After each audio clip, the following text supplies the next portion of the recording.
All right, Isaac. Yes. Isaac, where'd you grow up? Where are you from originally? Originally, Hammond, California. Um, Lived there from age 7 to about, 14 when my mom gave me up. I went to a boys' home. Um, the boys' home was at Optimist right here up on North Figueroa. Spent pretty much the rest of my youth there. Where did your mom give you up? Why? Um, well, they found one of my needles one day. I started slamming at a pretty young age. I started slamming at 14, you know? So I mean, I don't know if you're a father, but I mean, I guess any parent would be disappointed in their kids if they were to stumble across their needles or something from IV drug use. It was already rocky at the time, so that was just kind of like the icing on the cake or the cherry on top. Who introduced you to drugs? Um, you know what? Initially, the first time I got high, I smoked some weed with my older cousin Lydia. I liked to her a lot, so it's kind of like I was trying to fit in. I wasn't really being myself. Um, I continued my drug use. I started selling weed in school, and I got caught selling weed in school in the 8th grade. I got expelled for that. Once that happened, it was just pretty much just all downhill from that point on. Beginning of the end, I guess you could say. At least that's what I like to call it. I got introduced to worse drugs. That's when I started messing around with crystal.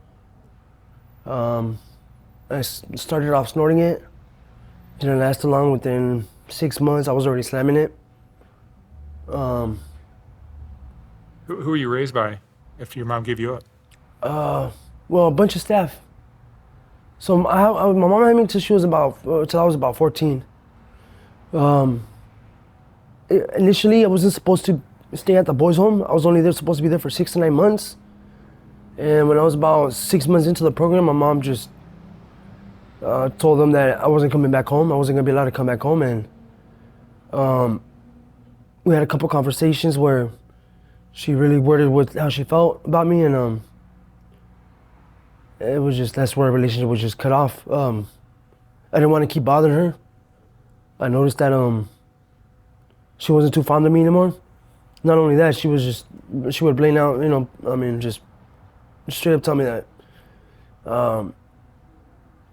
she didn't feel the same no more towards me, that she didn't love me no more, and that she wasn't gonna put up with me no more. So, I mean, after hearing that from one of your parents, I mean, you kind of get the hint. What was, You what was your childhood like before that happened? know, it was all right. I mean, it wasn't the. My mom was there. My stepdad was there too. He was real abusive with me. I noticed that at a really young age. I kind of understood it was fuck me. I wanted a bike. I had to wait till my birthday or Christmas. If my sisters wanted something, they would get it right away. And if I got a bike, they got a bike, even though if it wasn't their birthday or Christmas. Whatever I got, they got. But whatever I wanted, I had to work for it. Which I get it, it's a good concept to teach your kids, but not to the point where you make your kids feel a little bit less wanted than the others. My stepdad never abused my sisters. I can remember a couple times where I would get hit for them. And it wasn't just on the regular spank on the butt. I'm talking about like we would have to, turn back around on our way to dinner because I'd be covered in blood. You know, he'd bust my lip open, he'd bust my nose open, and I would just be bleeding profusely. And I can remember a lot of times being told that it was my fault that we weren't gonna be able to go out to dinner. So that always kind of stuck in my head. Even to this day, like my stepdad had me so psychologically beat already. It's just I'm still afraid of him. I'm still I'm still just there's no questioning him. There's no. How old are you now? I'm 28. You joined a gang at some point? Excuse me? You joined a gang? Yeah, I'm from Avenues. What age were you when that started? 18. Started out pretty late. I just always wanted to belong to something, you know? At the time, I still didn't really, well, I didn't have a family. It was just me on my own. So everybody wants to belong to something, you know? Whether they want to admit it or not, whether they want to, you know, accept the fact that they suffer being alone, that's up to them, you know? And even though you might not want to say it, like, you know, at the end of the day, I believe that it's your soul that has to pay for it, you know? However you want to look at it, your soul's the one that suffers the most. So, yeah, I was real fond of the whole concept that, you know, everybody had their backs, everybody had each other's back. But all along, it was just like a facade. It was just unreal, you know? And nobody gets to really see the real picture until they're actually in it. And that's when you realize that the last 10 of your homeboys have been killed all by your own homeboys, you know? How you don't even know it. And everybody else there is aware of it except for you. And your best friend's about to just shoot you in the back of the head, you know? Everybody's having a party, having a good time. Little do you know, you're the guy with the cross behind his back, you know? You feel like you're lucky to be here today? Oh yeah. Yeah, I should have done it a long time ago. There's been plenty of times, various times, where I just, you know, I've had slug holes all up and down my shirt. Sometimes I wonder what it is that's keeping me around. I mean, of course, it's got to be God, you know? So my religion, we believe that everybody has a purpose in life. And it isn't until you fulfill that purpose that you pass away, you know? That's why kids die from SIDS, you know? That's why people just have mysterious deaths, or just people die from everything. You can't question death. It's questioning God. God is all perfect. God is almighty. Everything is all perfection. You know, and everything is all good. Everything that God does is all good. And that's one thing I've had to really try to hold on to from all the misfortunes I've had in my life. There's plenty of times where I want to question God, but I can't. You know? That's not having faith in Him. You've done prison time? Yeah, I did a little bit over 2 years. Actually, I got lucky. About 5 days before trial, they couldn't find any of my witnesses anymore, so they had to shoot me a low deal. I took a plea deal from 2 attempted murders to shooting into an occupied motor vehicle and a gun enhancement. I got 2 years with a strike, you know? You're very lucky. Yeah. And it's crazy because I was just about to go,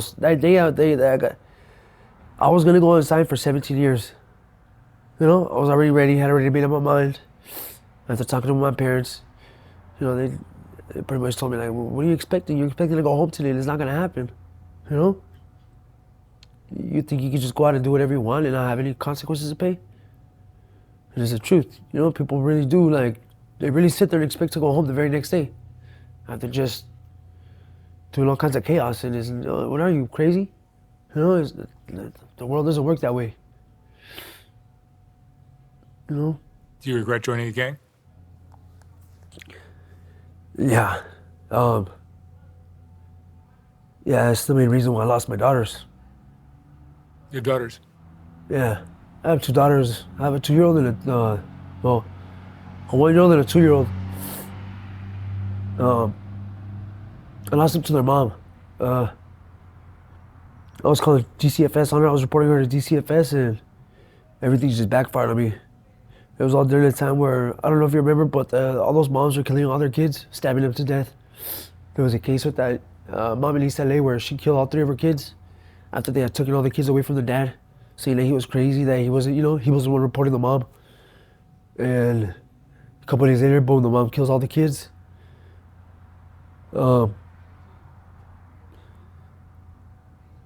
Yeah, I went through a lot with my daughters.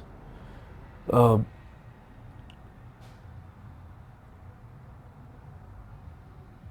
they were my first loves.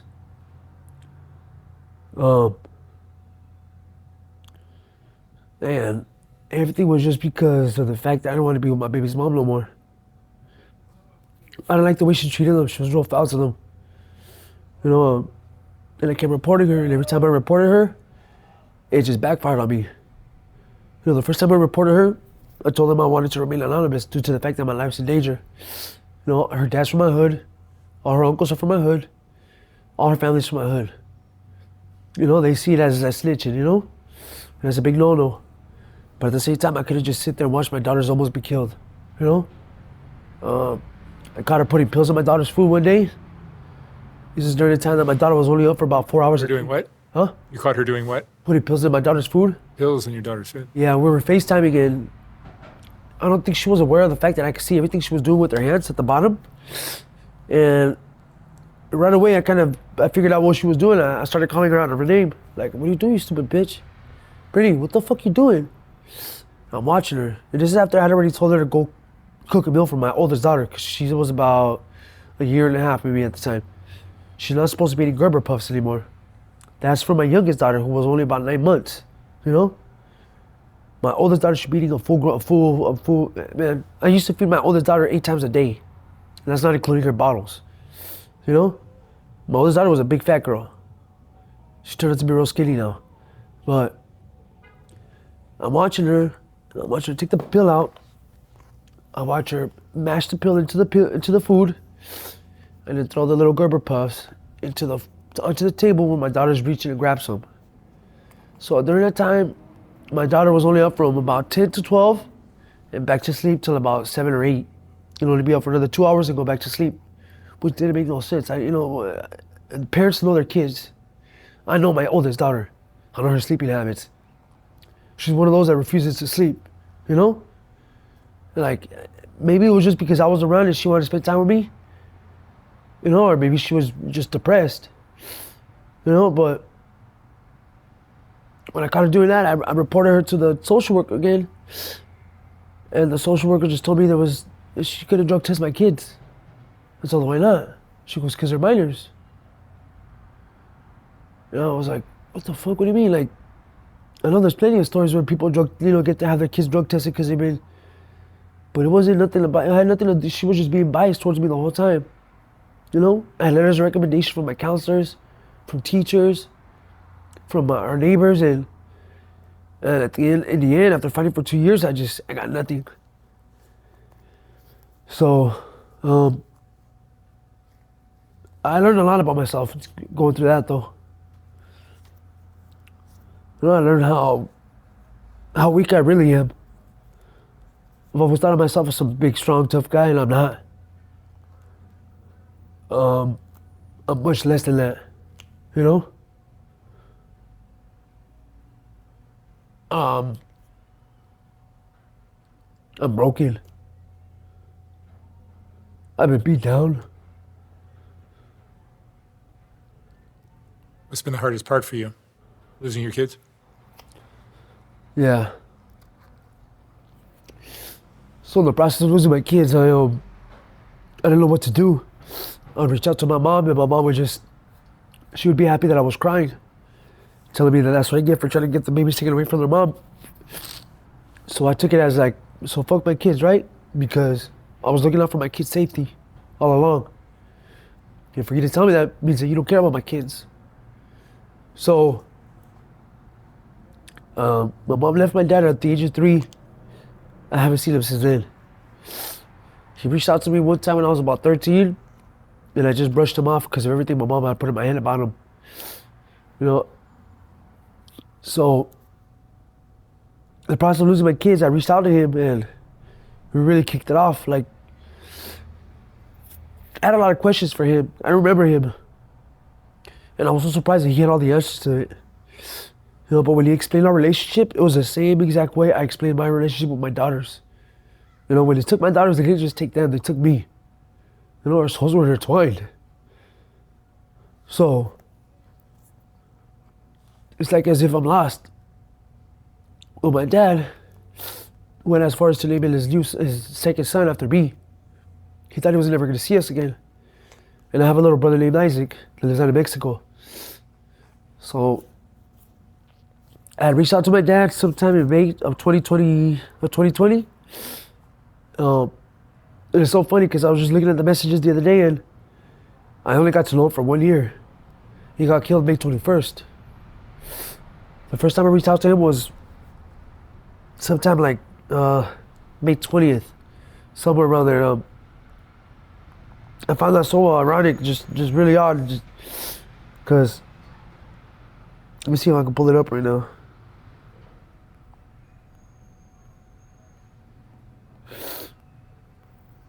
You know, May 18th was the first time me and my dad actually started talking.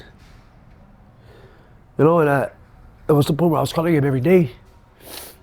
He had a lot of good advice. You know, if it wasn't for him, so when I first reached out to him, I wasn't getting no type of visits from my daughters. DCFS was really just fucking me in the ass. Like, I had already gone 9 months without seeing my daughters and I was supposed to get 3 scheduled visits a week, minimum. And I was getting none.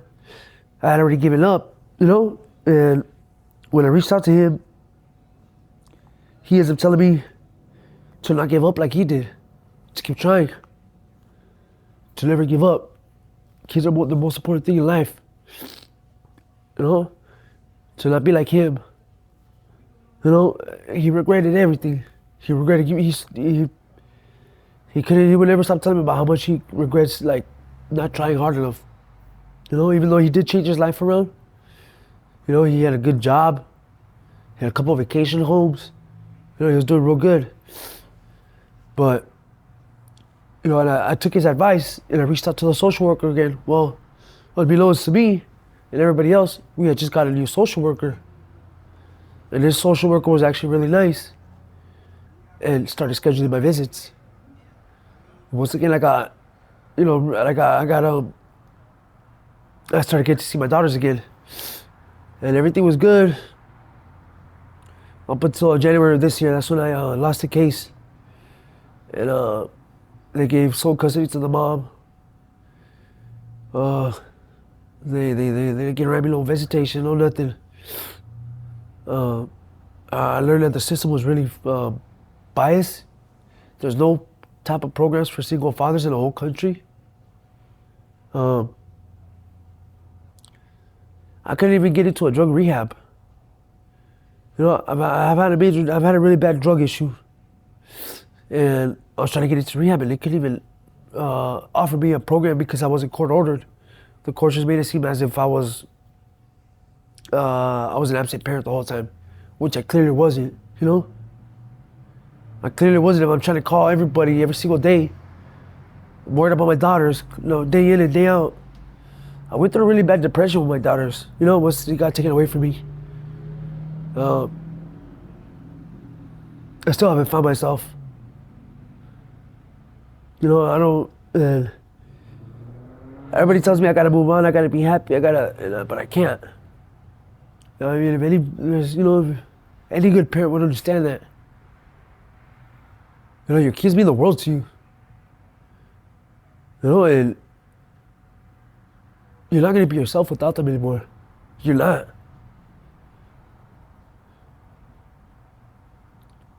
I can't even listen to the same music I once listened to. I'm a country type of guy, you know, that's my favorite genre. I can't listen to that music no more. Everything reminds me of my daughters.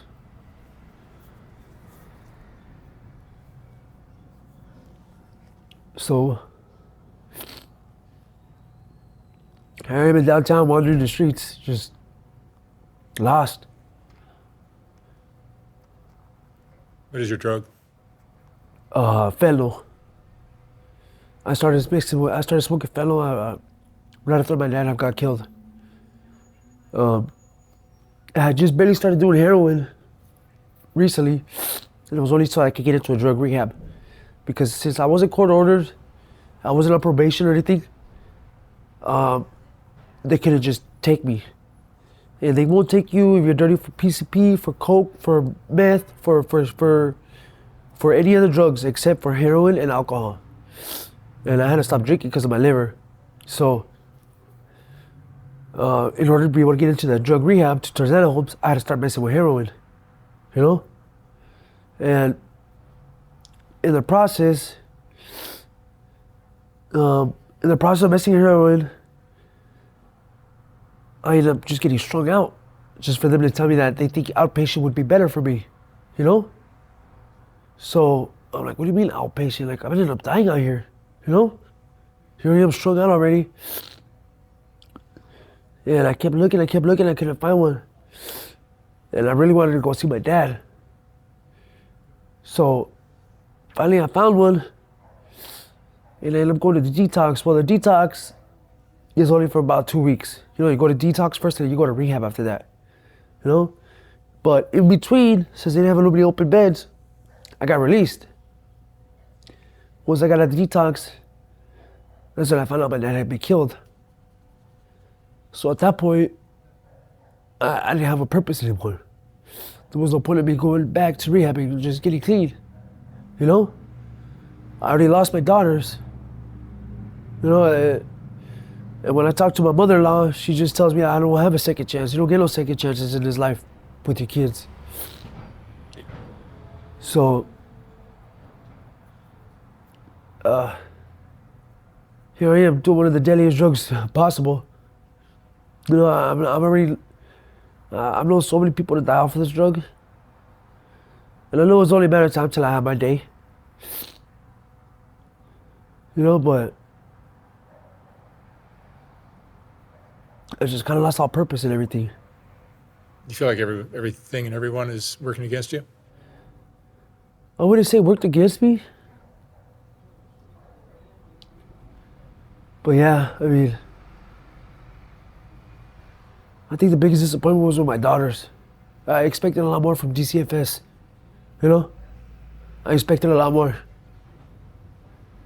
I thought of them a lot better until I went through what I went through with them. That's when I realized that it's not even just my kids. I started really thinking about everybody else's kids. Like, fuck. Like, what kind of hands are we putting our kids in? Like, you know?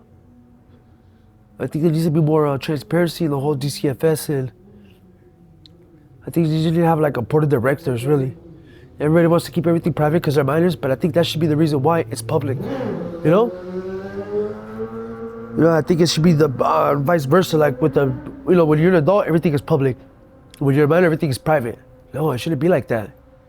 You know, I think it should be the opposite way around.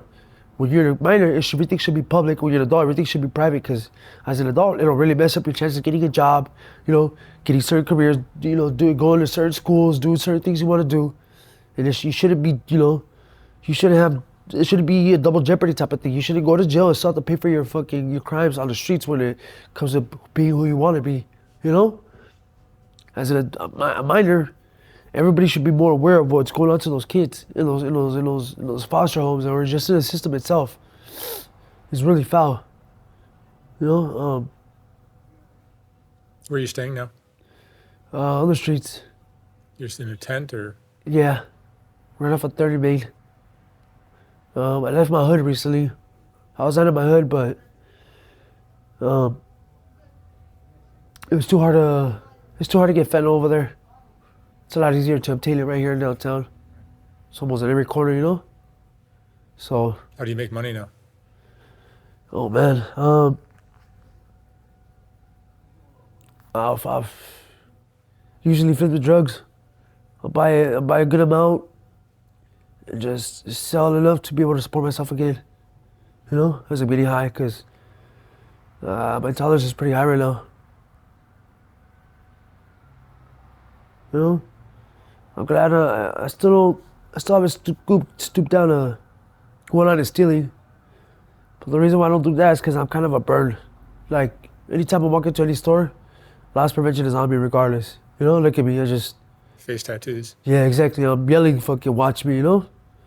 Like, So I know I don't have a good chance of stealing anything. So plus I don't want to do anything to go back to jail. You know. I've been hoping for housing lately, but I really need to go to rehab. You know, that's what I've been really, Are you still hoping to have your daughters back in your life? yeah.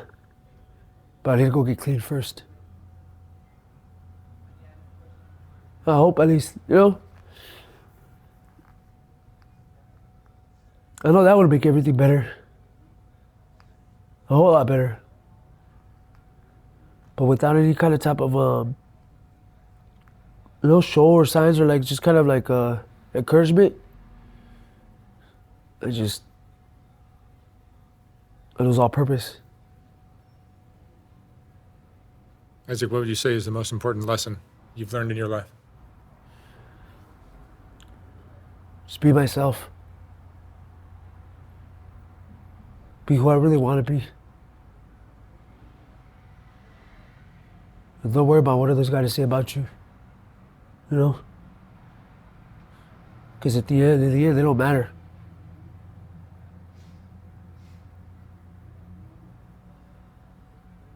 All right. Isaac, thank you so much for sharing your story. Thank you. Wish you all the luck in the world. Thank you. Thanks.